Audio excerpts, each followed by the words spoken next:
Get swampy. Surprise trick-or-treaters with sound and light frights triggered by the motion cam. That's cool. Explore new Halloween music and sounds. Control effects from the app. Remember to update your Rivian app. Climate hold, I think is useful, but I'm not entirely certain on the difference between climate hold and pet mode, really. They said, to be clear, make sure you're using pet mode still if you have a pet. Don't use climate hold if a pet is in the vehicle. Yeah, plug and charge. This is sort of overdue.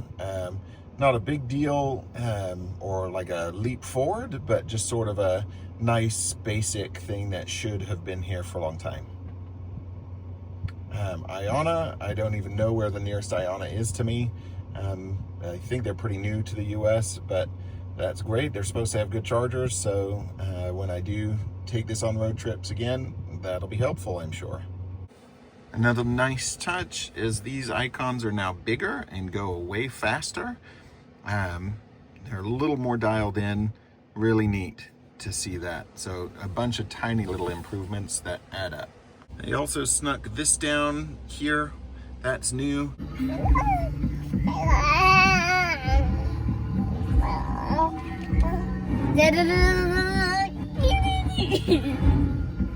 This is Bayou Blues. Pops up on all three screens. This year the rear screen doesn't show, it doesn't have any gear guard interactions or anything. I felt like it did last year, maybe I'm wrong. There's gear guard glowing in the back, and then if I press the screen, there we go. I've got my baby here eating the steering wheel and looking at this screen. All right, so this year the motion is new. Last year we went trick-or-treating and I just randomly pressed buttons at various times on the app to trigger it, hoping someone was walking past. This year it's motion sensitive, so as people walk past, it will automatically make the spooky noises outside, which is really fun. There's sort of a variety of noises it can make on the outside, which is separate from the inside. You can turn the inside lights on or off from flashing to off, and you can keep the screens off and just the outside stuff going, or just the inside. But it's pretty cool. There's again a list of options for sounds outside and inside.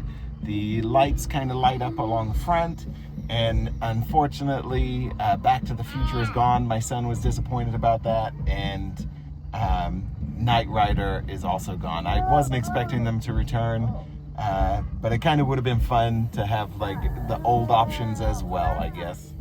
So the motion's pretty good. It's already freaked out one couple that were walking past my car. I didn't actually intend to have it on last night, but I did. And I, funnily enough, had the first comment. I had somebody ask if the car hooted like an owl, which I still have set to do that at nighttime. And that's a carryover from Halloween sounds from last year. Don't worry, my baby didn't fall out of the car. She's just being wild. So the owl sound's still fun every day. I have it set to do that at nighttime, the bird noise during the daytime, and yeah, I think it's maybe a little more low-key than last year, but I think it's better done than last year's Halloween theme, and I didn't get locked out of my car this time, so that's always great. So a great update overall. Nothing really huge, but the Halloween stuff, that's fun. You gotta like it. Hard to see in the daytime, but we'll see if we can get it to work. This is on motion sensing. There we go. So you can see the lights pop up.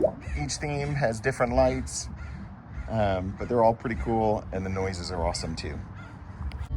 Hope everyone has a great weekend. I've got some more videos in the works of my last or most recent service visit. So stay tuned, and I will post that as soon as I can.